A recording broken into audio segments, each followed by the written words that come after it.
Hello, everybody. Welcome back to another episode of the By Word Show. I'm so glad you're here. Today's going to be an amazing episode. We've got Carly Pancake here with us today, which, by the way, I just have to say that is the best last name I've ever heard. Do you get that like every day? Yes, I do. Yeah, I'm a teacher, so my students are Oh my obsessed with gosh. it, and Oh my gosh.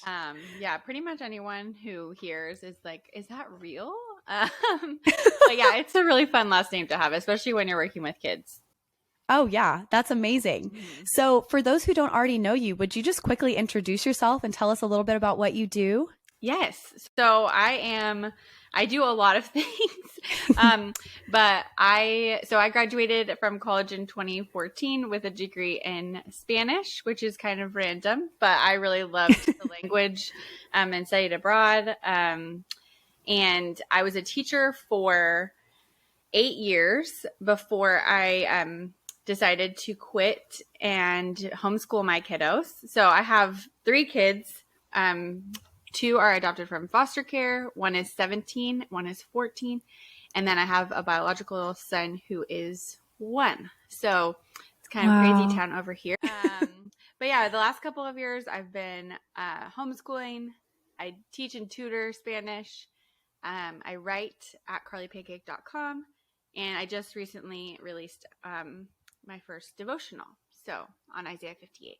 That is so awesome. Well, I think you're amazing. Just the fact that you have multiple kids and you still have found time to write and create something so, so beautiful for other women. That's just incredible. So would you tell us about this new devotional, the story of how it came about and what it's about, just all the things? Yeah. So my husband and I became foster parents in 2017.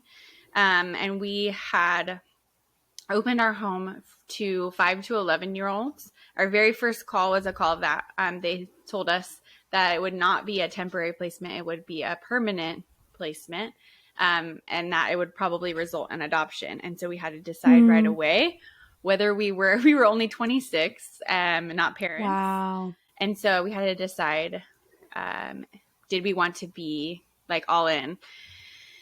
So we said yes, and that kind of set us on the trajectory to where we are today. There have been a lot of really difficult moments in parenting kids from difficult places that have endured things that they should never have endured. And so there's been a lot of just when you enter into broken places, you're going to experience a little bit of brokenness yourself. As I kind of started experiencing that brokenness myself, I was reading Isaiah and I got to Isaiah 58. And I felt like those words were written exactly for that moment in time, right for me, which has happened to me a couple times in my life, but not that specifically. And I just like ate those words up. Like I could not stop reading them. And since then I've read it thousands of times. I have it pretty much memorized. And so it just has so much depth and, evidence of God's promises and also God's heart. 'Cause it calls us in Isaiah 58, it calls us to serve people that are hard to serve. So the vulnerable, the oppressed, those who have been wrecked by injustice. God is like, no, I want you to do that. And that stuff is hard work. And so he kind of, I was enthralled by his promises in the chapter. And so I just wanted to encourage other people who were doing work like I was doing, that it felt impossible sometimes, but God has these like really sweet promises in that chapter that kind of direct us back to him. So that's kind of where it came from, right? Really a dark season in my life, a hard season in my life. And it continues to serve me. I mean, I still, the other day I wrote it out again. So I can't get over the words. I love that. So what was your heart when you were processing all of this and then turning it into a devotional for other people, other women, what did you want to share with them that you discovered in your own process? So there are like 5 sections of the chapter. The first section is just like what God calls us to. So that's kind of what I already said. It's like lightening the burden of other people, breaking people's chains, those types of things. And so then it goes into, because God is like not pleased with their fasting. They're fasting and they're like checking all these religious boxes. Like, I haven't had food for 5 days. And they're just like, I mean, basically a modern day of like us being like, well, I went to church every day this year. And so he's like, no, that's not what I'm asking of you. I'm asking you to do this really hard thing. Right. But then he follows that up with these promises that are like, I will renew your strength. I will give you water when you're dry. I will, your salvation will come quickly. You will hear my answer. Things that feel distant from us when we're in the work of caring for people. And just like, I mean, even just like as women, like if we're moms or wives or teachers or whatever it is that our job is, we're laying down our lives for the sake of others, right? And so our flesh wants to say, no, serve yourself, right? But God is like, no, there is more abundant life over here when you follow me into this difficult place. And I'm going to show you that that's where I am.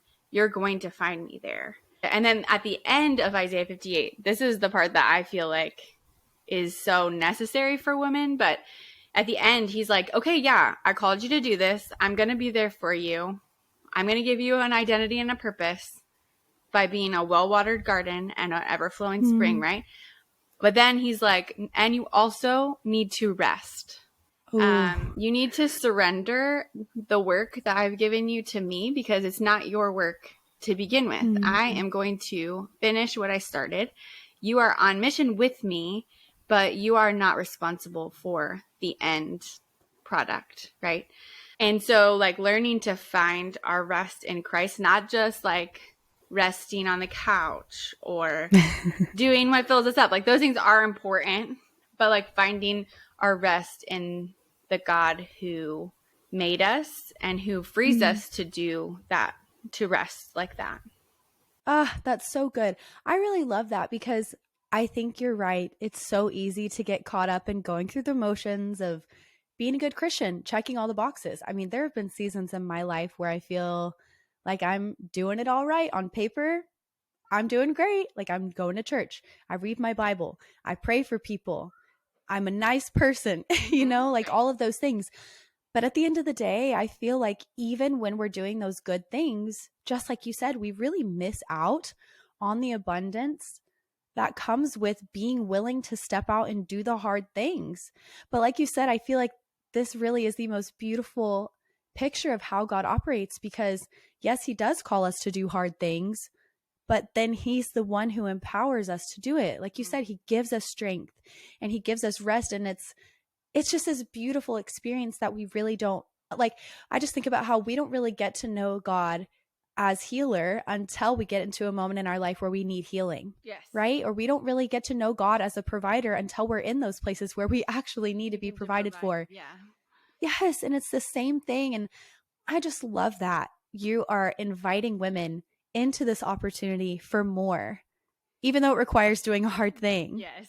Yeah. And it's something that I don't think is talked about enough, caring for people that are on the outskirts. I think that's really a big part of the heart of God is that we serve people and love people who other people might ignore.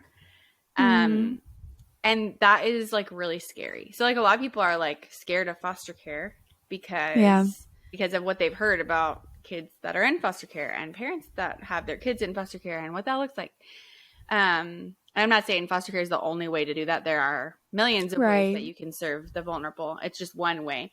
But I'm just giving from my experience. It can be really scary. And so you're laying it all on the line, really.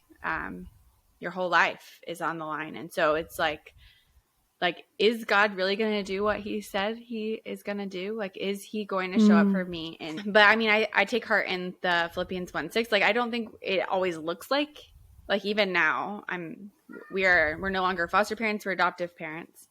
But we don't really see the fruit of our labor yet. There's not immediate fruit, which I think is why the rest piece is so important, because if we are relying on our own selves to accomplish this like really difficult, broken thing, we're going to be disappointed. We're not going to see the small bits of progress because we're focused on all of the things that aren't happening.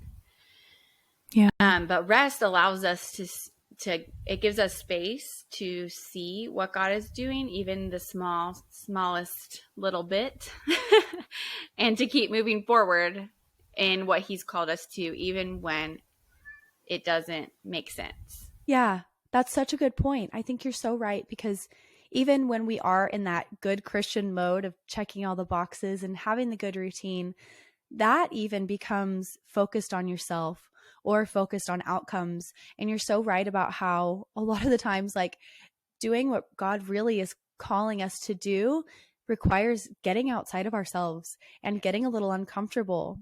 But I think it's so beautiful, the rest piece coming into that, because there's no way we can do that well if we are relying on our own strength. Like, absolutely, I would be out for the count, like almost immediately. I would not be able to do it. But it's so amazing that God gives us the will and the power. I love that verse where he gives us the power and the desire to do the things that please him. Mm-hmm. And he really just sustains the whole process, which is so beautiful, because you're right. There are seasons that come and it's like, okay, God, I'm doing the hard thing. I see absolutely no growth. I see absolutely no progress. And if you're depending on your own abilities, you get burnt out, you get discouraged, you get defeated. And it's like, what's the point? But if you know going into it, like, God, I'm doing this because it matters to you. Mm-hmm. Like, I want to serve the way that you would serve your people, the ones who are hurting, the ones on the outskirts, the vulnerable. Like, it motivates us more than anything else probably could. Like, if I'm doing it just because, like, oh yeah, this is a nice thing to do, like, that will not last. Well, and yeah, I love that what you said. Serving others can make us feel like it doesn't have any results, right?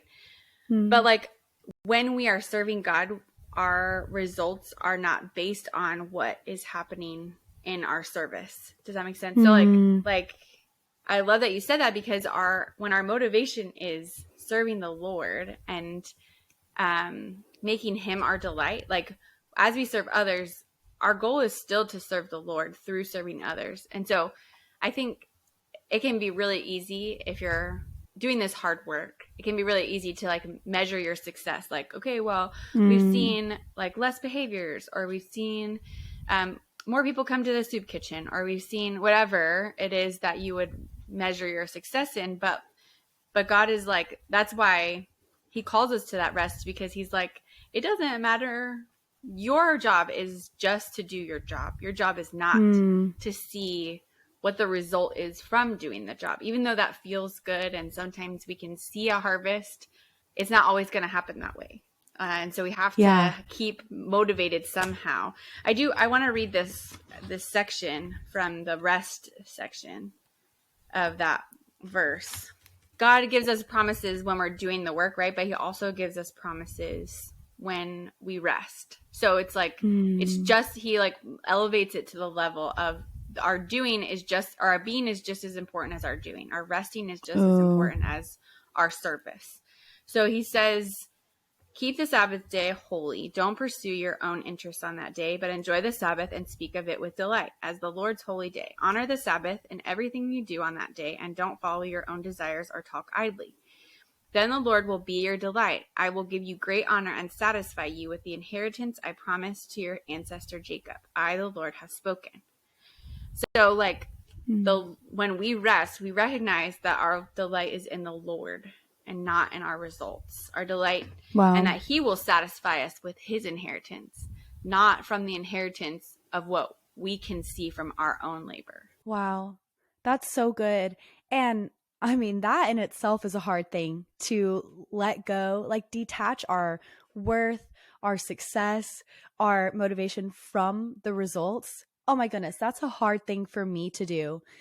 But to be just willing to let go and just serve because that's what God wants us to do is so beautiful, because you're so right. He meets us there, and then our delight is in him, not in what we're doing, not our work. And that is a hard one, I feel like, at least for me, but probably a lot of women, because we're told a lot of the times that's where our worth comes from, our value, our success, all the things, is how much we can produce and accomplish. Yeah, I think that, I mean, that's like a whole nother podcast, is like Yeah. where our worth is coming from, because Mm. especially like I don't know if you're like into the Enneagram. I'm not super into it, but I'm an Enneagram 2, so like I find a Mm. lot of worth in myself in helping others. And so when I'm not getting that value, I feel worthless. And so I Mm. have to really focus my attention on where does my worth come from? Does it come from, like what you just said? Does it come from my success, or does it come from how God defines me? Does it come from Mm. God's love for me and His calling for my life? That's where I have feet on solid ground there. When I'm Yes. when I'm like just looking for approval from everybody and their mom, like, I'm falling into the cracks because I'm never going to gain that approval. Like it's impossible to Mm. gain. Yeah, absolutely. It will never be enough. It will never satisfy us the way that we hope it will. Because I'm the same. I'm a 3 on the Enneagram, so we're Mm, similar. yeah. But for me, I love the recognition, Mm-hmm. the affirmation, the accolades of like, oh, Hannah, you did such a good job, all that.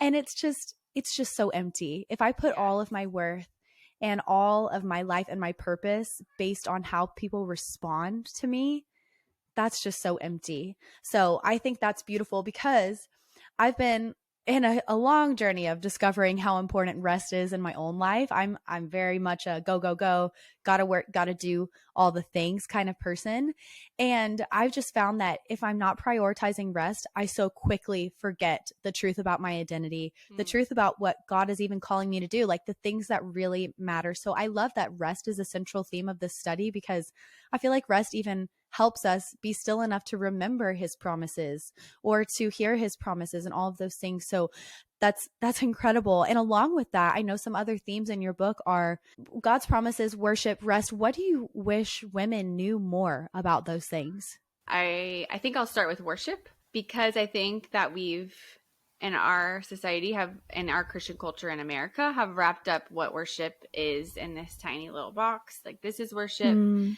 I mean, and we call like singing from the stage, we call worship, like at church, right? And so we're like, that's worship, singing, which it is. That's part of it, that's a beautiful part of worship. But God has called us to a deeper kind of worship. Like if you think about Romans 12, where he says that worship is like offering your body as a living sacrifice, holy and Mm. pleasing to him. So your worship is like literally giving over your whole life. So Mm. worship, if you cut it down to just the singing on Sunday morning, right? You're losing a big part of what God has called us to within worship, because Mm. it's the daily laying down our lives for God's sake, for the sake of others. That's basically what he's calling us to in the first 5 verses of Isaiah 58, is to honor the Lord through our service to others.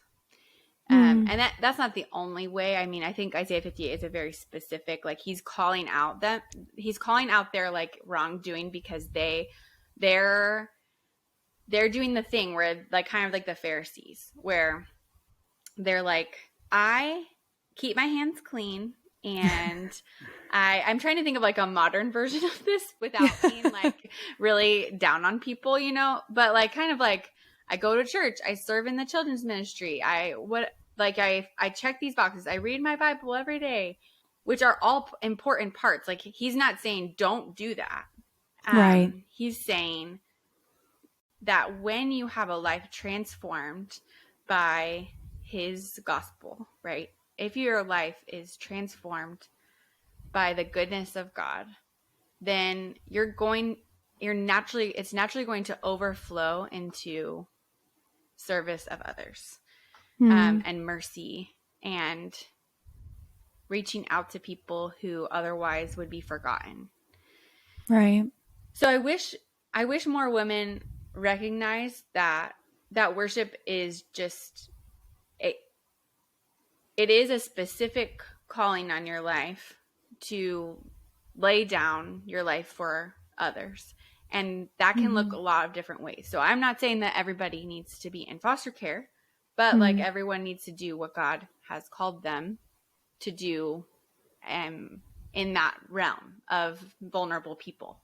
I feel like a big piece of that I've encountered in my life is people feeling like, oh, well, I can't make a difference in, human trafficking or the foster care system, or I'm not called to that. And I love that you mentioned it doesn't have to be one specific way. Like there are so many ways to care for people in need. I mean, it could be taking a meal to a single mom.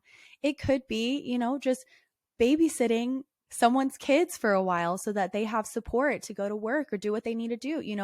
It's just, I love that there are so many ways to look at that. And it all is so pleasing to God. It doesn't have to be like, these are your options and this is the Yeah. only way you'll be able to use your life as worship. It's just, I love that you mentioned worship as being a living sacrifice. It's just being willing to say yes in Yeah. whatever capacity God is calling you to do in that season. And I think it's like really important to note that it's really hard to live your life as a living sacrifice when you're constantly on the go, which I think is where the Oh, rest piece comes in, right? Like yeah. you're not able to see other people's needs when you literally do not stop from the time you wake up to the time you go to bed. You're not able to Oh, see your own needs when you do that. right. And Oh, yeah. so when you intentionally live at a slower pace, you're able to see and live in proximity to people who are in need, you're able to meet those needs better, and it's easier, Mm, and it's not as like, oh, I have to like drop everything and go serve at a soup kitchen on Saturday. Like it yeah. could just be that you bring some extra banana bread to your neighbor, who is Mm, elderly or something. Like, like you can see the needs when you slow down. So yes. Oh, yeah. that's so good. You're Yeah. so right. It's really Ah, I hard to love this. do that though in our culture. Like It we're is. trained to just do all the activities and sign up for all Mhm. the committees, but like I think we can like intentionally and lovingly serve people around us if we saw them. Yes, I totally agree. I think you're so right. And what keeps coming up is just the psalm that says, "Be still and know I'm God." We've heard it a million times. But for me, there's a lot of times I really don't get the revelation that He is God and I am not until I'm still. Like Yeah. we have to slow down. You're so right. We miss the people around us. We miss even our own needs, like you mentioned, if we are just always on the go. Man, that's so good. And sometimes we're on the go doing Christian stuff, right? So Right. we Yes. That's a crazy have to thing. really acknowledge like what is it that I'm doing? And Mm. is it actually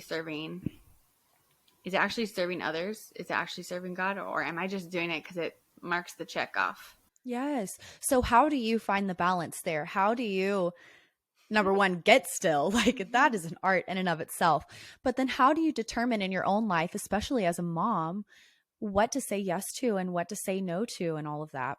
Yeah, that's really hard. So I feel like COVID was a lesson in this. And I was a teacher. And so we Mm, were we were just like really busy all the time. I was working full time. We were doing sports multiple days a week, just like mm, running around. And then it was like all of a sudden all of that was just totally gone.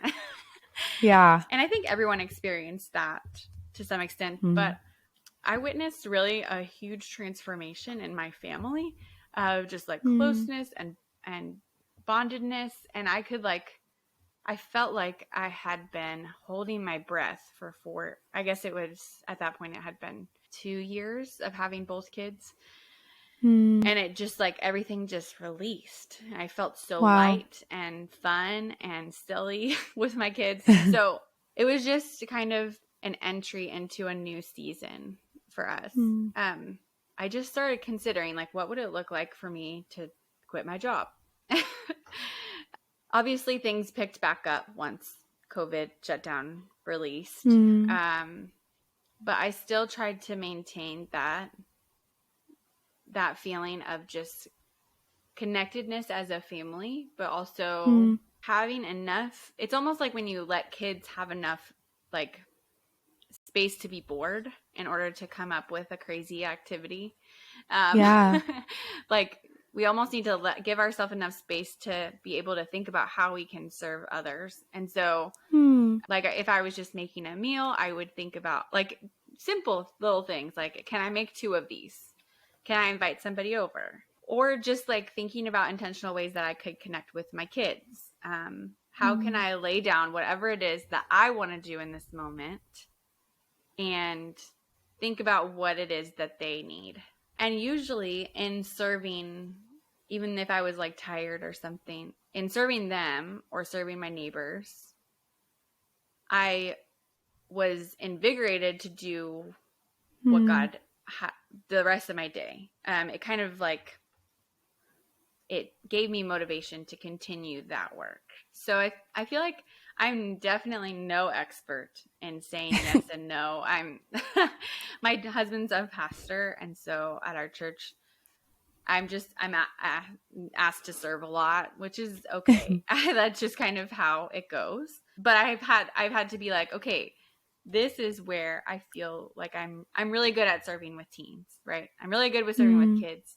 So I can do these 2 things, but like if you ask me to do event planning, that's probably going to be a no. And so people have asked me and I have said no a lot of times. Just because I want to serve at the capacity that where God has called me in, and where God has gifted me, so that I can, and you hear the saying like, say no to the things that allow you to say yes to the important Mm. things, right? That's not the right exact saying, but you know what I'm saying? Like it frees Yeah. you up to say yes to the things that are most important. Yes. Absolutely. That's so good because I am the kind of person where I have been in seasons multiple times throughout my life where I just realize I have overdone it. I've overcommitted myself in the season, and it's all good things. But it takes away from my ability to really show up and give my best to the most important things. And I just see that as a trend with women so much. Like we just want to say yes. We want to be available, which is good. But it's that balance of, okay, we're going to have more opportunities than time in our lives. So we have got to learn how to prioritize the right things. And I think what you said about knowing your own gifts and skills and abilities is key. Like knowing what God has called you to do, man, that makes a huge difference because then you kind of have some way to measure what to say yes to and what to say no to in a season so that you don't overdo it. That's Yes. something that I am currently learning. For sure. Yeah. And it's important to know your own giftedness, but also like God's priority. So, like, what is Mm. most important to God? And how am I doing those things within the things I'm saying yes to? And Mm. what like really sets me on fire? Like what really like lights me up and like gets me excited to serve on God's mission? Okay, I'm Yeah. gonna I'm gonna like combine whatever it is that those things are. That's what I'm gonna do, or just one thing. Especially like if you're a mom of like little kids or of big kids that are, going through a season. You need a minute probably. Oh, Like yeah. that in just being a mom is serving. Oh, yeah. So, not that you should extend outside of your family, yes, but there are seasons where it might just be you serving your family. Mm. And that is okay, I think. I think you should try to think about when you can extend that and like involve your kids in serving outside of your family, not just like you feel like you this pressure without like it can be a whole family thing. But yeah, I think that's just really important. Like God is not like well, I have this checklist and you didn't check off all the boxes. It should just be Right. an outpouring of the love that he has given to us. Yes, that's such a good point.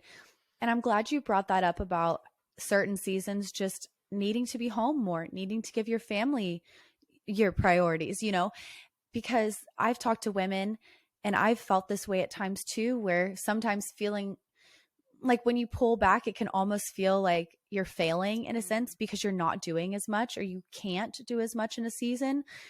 But that's okay. I wish that it was easier for us to reframe that, especially as moms, because you're not a failure if you're not able to do 100 things at once.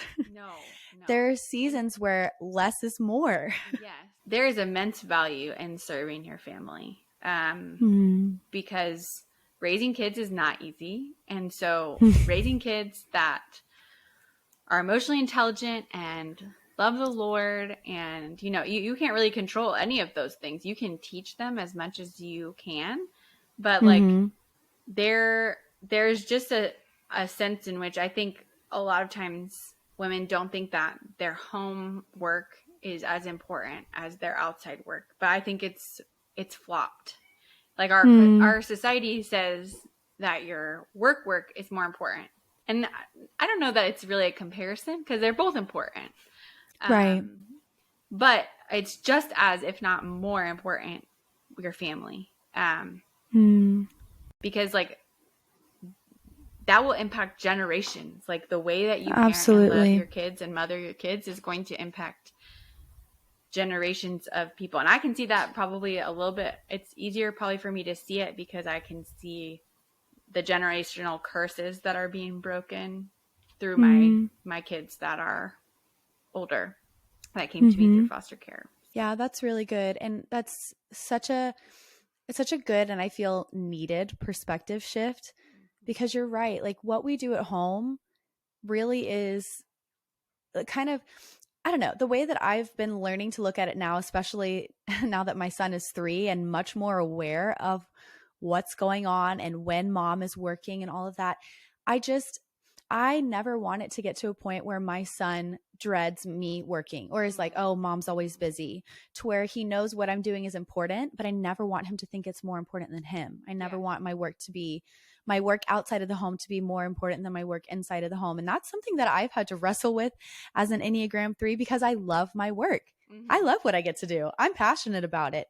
But I think that we just kind of miss maybe God's priorities if we flip them. Because like you said, it's not really a comparison thing. One is better than the other, but they really impact one another. Like if I spend all my energy on my work and I don't have enough left to give to my family, I that's not God's heart, right? So like Right. we've got to know how valuable it is to be present at home because I never want to be so worn out and tired from work that I have nothing else to give my Yes. family. Yeah, you can like definitely have a really good balance of work and life or work and home if you can just like really be present. That's something that I'm really working on Mm. with my kids is like I'm here physically, but am I here mentally, emotionally? Like am I Mm. serving? Am I loving my kids with my whole being? Am I all Mm. here basically? Because I Yeah. will like a lot of times I'll be checking my phone and like thinking about what I want to do later when I don't have to be with them or whatever. Like I really Right. sometimes I'm like that. But if you can set aside time to do the important work that you want to do, that Mm. allows you to be more present with your kids, or to Mm. like read or whatever it is that fills you up. Yeah. Um, but then like you have to be really intentional about really being present with your kids. I think that presence is important in our culture right now a lot because of our Mm. devices. Like they just really are all up in our faces all the time. Oh my goodness. So, 100%. Yes, absolutely. I totally agree. So, on that note, you are a wife, a mom, a writer, all the hats. You're wearing all the hats. I'm in the same boat. So, what are some things that help you stay close to God and also be present and do the things that you need to do in the day to day? This is like really hard. So, again, no expert, but I think I've been trying really hard first thing in the morning to I go on a run every day.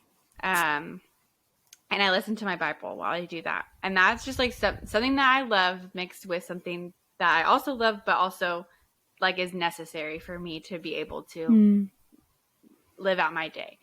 I think a lot of people think that a quiet time has to be sitting down with your Bible and highlighters and whatever. And I think, like we were talking about seasons earlier, I think sometimes there are seasons where you literally just listen to one verse and that's fine. Yep. And so, yeah, I do. That's one way that I do, because it's like outside and I'm getting my mind focused on what I want my mind to be focused on for the day. I also, prayer is something that is really hard for me because I honestly don't know what my wing is, but whether it's a 3 or a 1, I like really like to be productive. And so I'm constantly like, just like, what's next? What am I doing next? What do my kids need to do next? Right. And so I have to like really intentionally wrap myself in prayer. Whether that's just like, Lord, bring me back. I don't know if you've ever done breath prayers, but I do those a lot, where I just say like, God, you are my Father. If I'm doing yoga, I try to do breath prayers during that. I love that. Yeah. Just like whispering like one small thing that brings me back to an understanding of like, what is my real true purpose here? Is it to check off all the boxes of my homeschool day? Or is it to love and serve my kids? Because maybe loving and serving my kids is not checking off all of the boxes. And so praying really like brings me back into center, like, okay, I do not have to do all these things.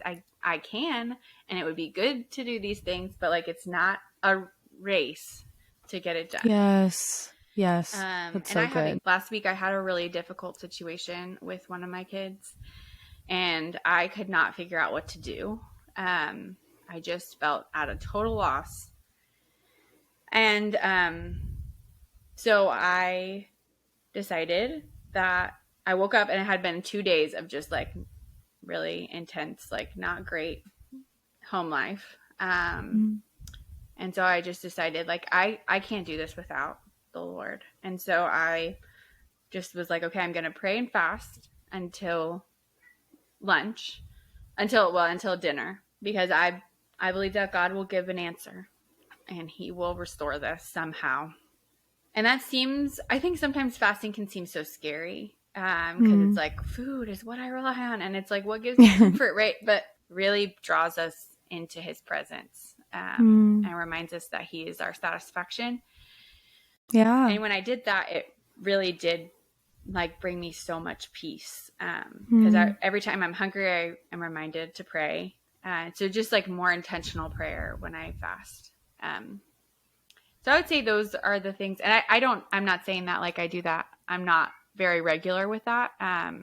So I'm not some like professional faster. But but that like, when I have done that, I have seen such fruit from it. Writing draws me closer to the Lord. So I'm sure that everybody listening has different things that really fill them up. And so like when I'm able to do that, it really, I'm like, okay, I like feel like fully myself here. Because I'm not writing for the purpose of just like getting it all out. I'm writing for the purpose of encouraging myself to continue in doing the work that I'm doing, and then hopefully encourage others.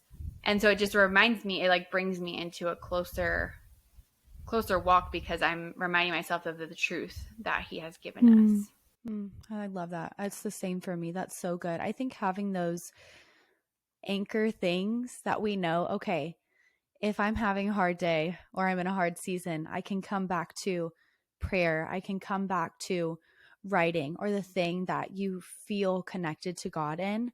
I love that you even shared that you run while you listen to your Bible, because You're right. I think that we've heard so many talks about how quiet time needs to look like this structured routine and it has to be perfect and light your candle and have your coffee Yeah. and have your devotional open. Yes. And that's beautiful. Like those are sweet, sweet moments. But it's so easy to feel like maybe it's just me, but it's easy to feel like if I can't go through that whole production, why even show up?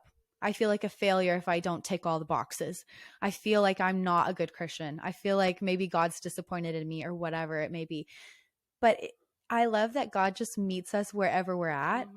and like wherever we're open and available to Him. So, like going for a run, listening to your Bible. Yes, I love that. I do that at the gym. I walk on the treadmill and I listen to my little Bible app and doing all the things. I'm like, this works for me in this season. Mm-hmm.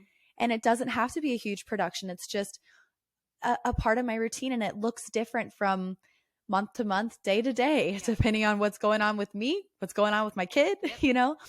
And that's so beautiful because it just comes back to simplifying for me. I've been, gosh, y'all have heard me on the show probably talk about this 100 times lately, but really, I think there's just this theme right now for women just coming back to the main things, coming back to what really matters.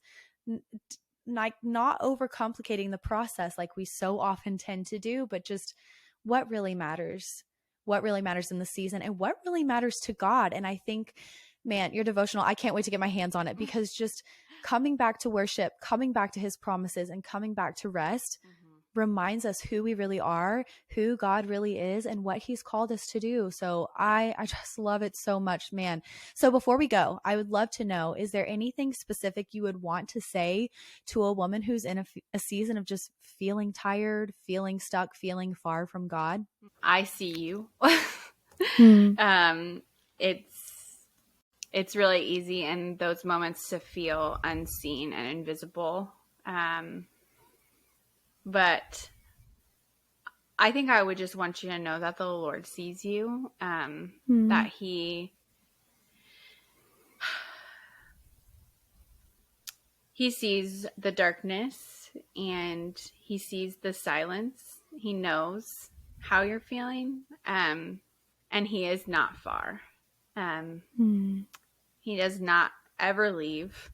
I think sometimes it can feel like we're in this season of darkness, like it's going to overcome us. And so I would just encourage you to find some kind of light, whether that is just my water was really cold today in my cup, like something ridiculous, like the sun shone through the window really beautifully, or my kid had one less meltdown than he did yesterday. I think we can find light anywhere. And so finding that light and holding on to it and remembering that the darkness is not going to overtake you and it can't overtake you. He literally will Hmm. not let it overtake you. He promises victory over that. And so just draw close to Him. He is going to reveal the purpose of this season for you eventually. It's just sometimes takes faith to get there. And I understand that sometimes really sucks. So, sometimes the light doesn't feel close. We have to really, really search for it. So, but yeah, that's what I would say. I love that. Well, thank you so much for being here, for sharing your story, and for writing this book so other women can go through this process of studying and getting back to rest and God's promises. Will you please tell everybody where they can find you and connect and get their hands on a copy of your book? Yes. So my website is carlypancake.com. My Instagram handle is at carlypancake. My name is spelled with a K. The book is actually only available on Blurb. So it's like a BLURB. If you search my name, you can find it.